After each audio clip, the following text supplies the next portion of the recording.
ለመጣ ውጤት ፓስ ኦር ፌል የሚለውን በቀላሉ ለመስራት አሁንም ኢኳል ቱ ከዛ በመቀጠል ኢፍ ከዛ ቅንፍ ነው የምንከፍተው። ልክ እንደዚህ ስናደርግ እዚህ ጋር ሎጂካል ቴስቱን አስገቡልን እያለ ነው። አሁንም ከአቬሬጅ ነው የምንሰራው ማለት ነው። ከአቬሬጅ እንሰራለን። ከዛ ግሬተር ዛን እዚህ ጋር ግሬተር ዛን እንላለን። ከዛ 70 ግሬተር ዛን 70 ከሆነ ኮማ እናደርግና አንደር ኮቴሽን ውስጥ ምን እንላለን? ፓስ ብለን እንጽፋለን ማለት ነው። ከዛ በመቀጠል እሱን እንዘጋና አሁንም ኮማ ከዛ በመቀጠል ደግሞ አሁንም አንደር ኮቴሽን ከዛ ፌል የሚለውን እንጽፋለን ማለት ነው።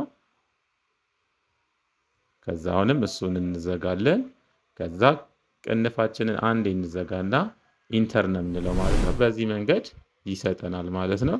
ይህንንም ወደ ታች እንደዚህ በመያዝ ድራግ ማድረግ እንችላለን ማለት ነው።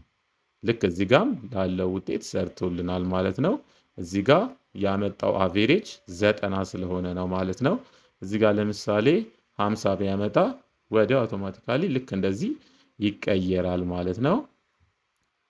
ከ70 በላይ ግን ከሆነ ለምሳሌ 71 ከሆነ ልክ እንደዚህ አውቶማቲካሊ ይሰራልናል ማለት ነው።